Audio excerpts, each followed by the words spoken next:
Hello student. तो आइए हम आपके लिए लेके आए हैं एक बहुत ही प्यारा सा, एक बहुत ही सुंदर सा वीडियो। और आज की वीडियो में सीखेंगे हम लोग इक्वेशन ऑफ मोशन क्या होता है, कितने टाइप के इक्वेशन ऑफ मोशन होते हैं, ये सभी हम आज की वीडियो में सीखेंगे। तो कॉपी पेन निकाल लें और फटाफट तैयार हो जाए बच्चों। चलिए स्टार्ट करते हैं बच्चों। इक्वेशन ऑफ मोशन, देखो इसके बच्चों 4 इक्वेशंस हैं। कितने इक्वेशंस हैं? 4 इक्वेशंस हैं। कौन कौन है तो पहले हम नाम जान लेते हैं और उसके बाद से इसको प्रूफ करेंगे। तो जो पहला इक्वेशंस है उसको फर्स्ट इक्वेशन ऑफ मोशन कहते हैं। क्या बोलते हैं? First equation of motion. और इसका वैल्यू होता है बच्चों A equal to dv upon dt। कहिएगा सर क्या यह इक्वेशन ऑफ मोशन है? अच्छा यहाँ पे दिख रहा है सबको? ओके। कहिएगा सर क्या यह फर्स्ट इक्वेशन ऑफ मोशन है? तो हाँ बच्चों, यह बिल्कुल फर्स्ट इक्वेशन ऑफ मोशन है। और यह वैलिड होता है, वैलिड एनी वेयर। यह हमेशा बच्चों वैलिड है। एक्सेलरेशन के किसी भी वैल्यू के लिए यह क्या है बच्चों? वैलिड है। अच्छा, तो कहिएगा सर हम लोग तो 9th क्लास में इसको पढ़ा नहीं। हाँ बच्चों, तो इसी से एक और इक्वेशन निकलता है, लेकिन वो उसके लिए कंडीशंस है कि when a equal to constant हो। क्या हो? कांस्टेंट हो। तो जब एक्सेलरेशन का वैल्यू कांस्टेंट होगा, दैट मींस यूनिफॉर्म होगा, तो हम कह सकते हैं कि इसका इक्वेशन आता है v equal to u plus at. कहिएगा सर हम लोग तो यही सीखे थे मान ली। तो मेरे प्यारे बच्चों, यह भी फर्स्ट इक्वेशन है, लेकिन इसमें लिमिटेशन लगा हुआ है कि जब एक्सेलरेशन अपना कांस्टेंट होगा ना, तभी क्या होगा बच्चों? यह वैलिड है। इक्वेशन को सॉरी एक्सेलरेशन जब कांस्टेंट नहीं होगा तो हम इस इक्वेशन को अप्लाई नहीं कर सकते हैं। चलिए सेकेंड इक्वेशन देख लेते हैं। इक्वेशन ऑफ मोशन, यह कितना होता है? तो यह होता है v equal to ds upon dt। यानी डिस्प्लेसमेंट को टाइम के रिस्पेक्ट में जब डिफरेंशिएट करते हैं तो क्या निकलता है? वेलोसिटी निकलता है। और यह अपना प्यारा सा सेकेंड इक्वेशन है। और ये भी वैलिड है बच्चों, वैलिड एनी वेयर या एनी वैल्यू ऑफ एक्सेलरेशन कह सकते हैं। ओके, ये पढ़ा रहा है ना जी, WHERE वेयर। तो कहिएगा सर हम लोगों ने तो ये पढ़ा नहीं। हमने क्या पढ़ा था 9th क्लास में कि S equal to UT plus half AT square, ये हमने पढ़ा था। तो मेरे प्यारे बच्चों, ये भी सेकेंड इक्वेशन होता है। क्या होता है? Second equation. लेकिन इसके लिए कंडीशन है कि व्हेन ए का वैल्यू क्या होना चाहिए? कांस्टेंट होना चाहिए। कांस्टेंट। आप इस इक्वेशन को कहीं पर भी अप्लाई नहीं कर सकते हो। जब बॉडी कांस्टेंट एक्सेलरेशन से चलेगा ना, तभी हम इस इक्वेशन को अप्लाई कर सकते हैं, और इसको हम कहीं भी अप्लाई कर सकते हैं। तो मेरे प्यारे बच्चों, हमने 2 इक्वेशन देख लिया। थर्ड इक्वेशन देखो।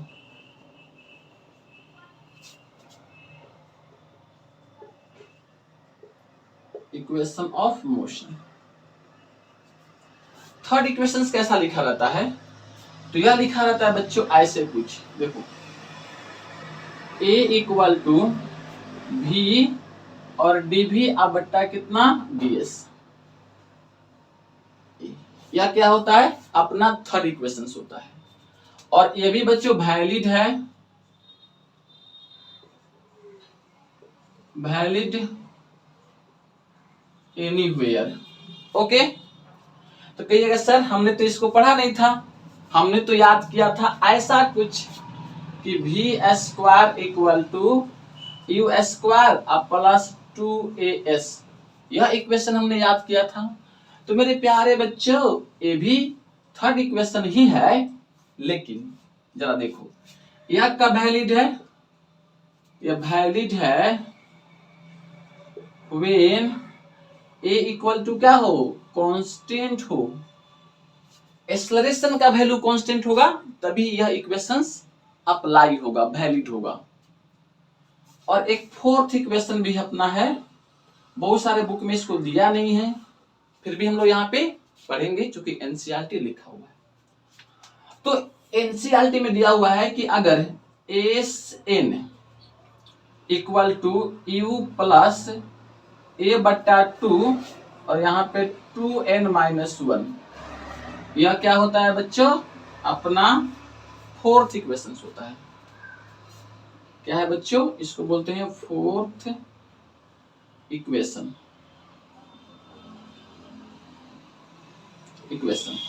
और यह कब वैलिड है बच्चों, a इक्वल टू कॉन्स्टेंट होगा तभी वैलिड है। ओके, तो यह आपका 4 इक्वेशंस है, और चारों इक्वेशंस को बच्चों एक बार आपको विजुअलाइज कर लेना है, याद कर लेना है, और तब हम इसको प्रूफ करेंगे, क्योंकि फिजिक्स में प्रूफ का बड़ी इंपॉर्टेंस है। अगर प्रूफ करके हम आपको दिखाएंगे नहीं तो आप कहिएगा सर ये क्या कर रहे हो, आपने तो इसको दिखाया ही नहीं प्रूफ करके। तो इतना हो गया, जल्दी से इसको लिख लें या इसका एक स्क्रीनशॉट ले लें, और हम लोग पहला इक्वेशन को प्रूफ करेंगे। छोड़ो कल की बातें, कल की बातें पुरानी, नए दौर में लिखेंगे हम मिलकर नई कहानी। देखो बच्चों, तो अब हम सीखने वाले हैं फर्स्ट इक्वेशन ऑफ मोशन। देखो फर्स्ट इक्वेशन ऑफ मोशन हम लोग जानते हैं बच्चों, वी नो, हम जानते हैं, गर्मी बहुत ज्यादा है बच्चों आज भी। तो देखो हम लोग ऐसे पढ़े थे ना कि A equal to dB upon कितना होता है, dt। एक ना था फर्स्ट इक्वेशन था, और इस इक्वेशन से हमको प्रूफ करना है कि V equal to you plus 80 होता है। ओके, तो हम क्या करते हैं बच्चों, इसको इधर लाते हैं, तो यहाँ पे A इंटू हो जाएगा dt इक्वल टू, यहां से क्या हो जाएगा बच्चों, dv हो जाएगा। अब ऐसा समझो कि एक बॉडी है पॉइंट A पर, और पॉइंट A से चल के कहां चल जाती है बच्चों, B पर। यहां से चलना शुरू करती है, तो यहां पर मान लो कि इसका टाइम t1 था, और यहां तक जाती है तो टाइम कितना हो जाता है, t2 हो जाता है। अच्छा, यहां पर इसका जो वेलोसिटी है वह u है, और यहां पर आते आते इसका वेलोसिटी बदल के v हो जाता है।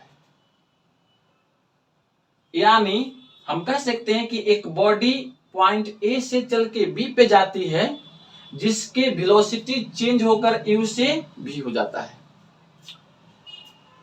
अब जरा देखो बच्चों, यहाँ पे लिखा हुआ है dv equal to a into dt। a equal to constant होता, क्या है बच्चों, कांस्टेंट है। मतलब ये हुआ कि यहां से यहां तक जाने में बॉडी का जो एक्सेलरेशन है वह क्या है, कांस्टेंट है, कहीं पर चेंज नहीं हो रहा है। चेंज नहीं होने का मतलब ये हुआ बच्चों कि अगर इसका acceleration 2 metre per second square है इस पॉइंट पर, तो यहाँ पर भी 2 मीटर पर सेकेंड होगा, यहाँ पर भी 2 मीटर पर सेकेंड स्क्वायर होगा, यहाँ पर भी 2 मीटर पर सेकेंड स्क्वायर होगा। मतलब ये हुआ कि इसका अगर एक्सेलरेशन कांस्टेंट होगा तब क्या होगा। अब देखो यह जो लिखा हुआ है डी भी, इसके वेलोसिटी में छोटा सा चेंज है, और यह क्या है बच्चों dt लिखा हुआ है, इसके टाइम में छोटा सा चेंज है। हमें टोटल चेंज इन वेलोसिटी निकालना है। क्या करना है बच्चों कि वेलोसिटी में टोटल कितना चेंजिंग आया, यानी बॉडी ए से बी तक गया तो उसके वेलोसिटी में कितना चेंज हुआ। तो उसके लिए क्या करना पड़ेगा, टोटल जहां पर भी निकालना हो वहां पे क्या करेंगे, इंटीग्रेशन करेंगे। तो लिखेंगे बच्चों कि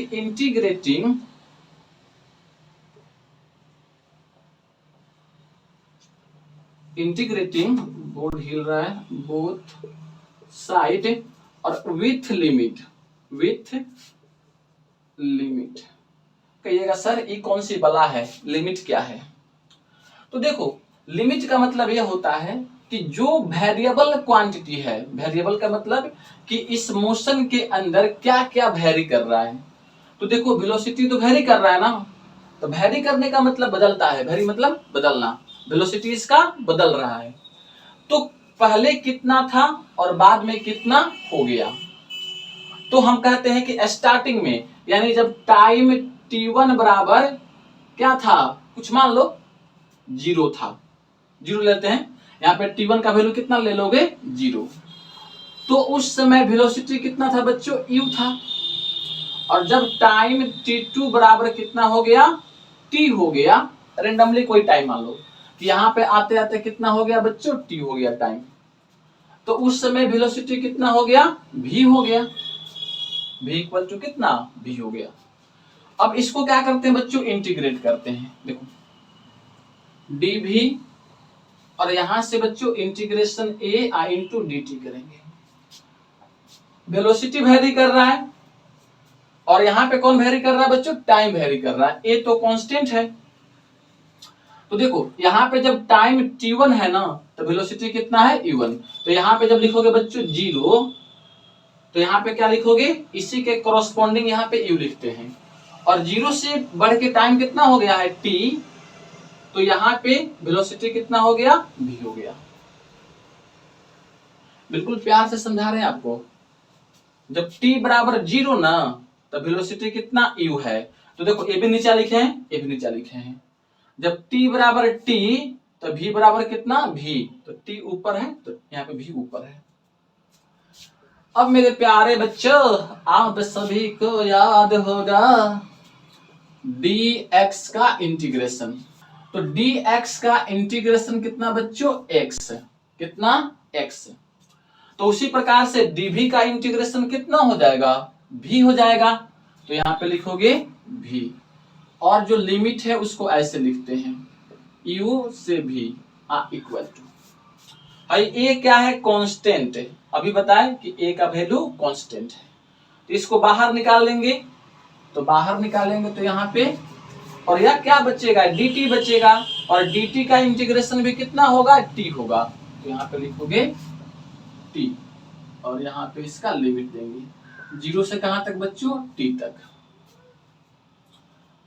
अब यहाँ पे बच्चों अपर लिमिट रखते हैं, तो भी माइनस क्या करते हैं फिर उसी जगह पर लोअर लिमिट रखते हैं, इक्वल टू a t के जगह पे t माइनस 0, तो यहाँ पे v इक्वल टू, इसको इधर लेके चल जाओ तो u प्लस कितना 80, तो यह आपका प्यारा सा इक्वेशन आया। एक बार कमेंट कर दो। अच्छा बच्चों लाइव क्लास तो है नहीं, कमेंट करोगे।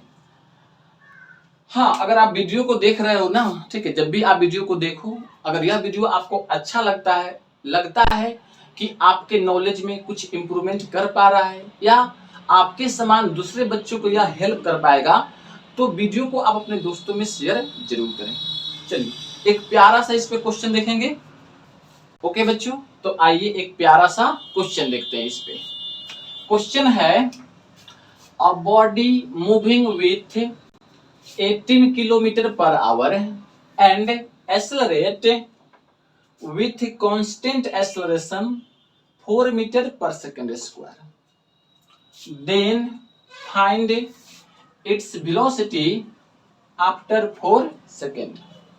आपसे कहा है बच्चों कि एक बॉडी है जो कि पॉइंट ए पर उसका वेलोसिटी कितना है 18 किलोमीटर पर आवर है और यह ए से बी चल के कहां जाता है बच्चों बी पर जाता है और यहां पर वेलोसिटी आपसे पूछा गया है, दिख रहा है वहां पे, यहां पर पूछा गया है बच्चों की वेलोसिटी कितना होगा और यहां से यहां तक जाने में जो टाइम लगता है t इक्वल टू वो दिया है 4 सेकेंड का और साथ में ये भी कहा है बच्चों कि a से b तक जाने में इसका एक्सेलरेशन क्या है कांस्टेंट है, लिखा हुआ है कि कांस्टेंट एक्सेलरेशन लिखा देखो यहाँ पे और कितना है 4 मीटर पर सेकेंड स्क्वायर।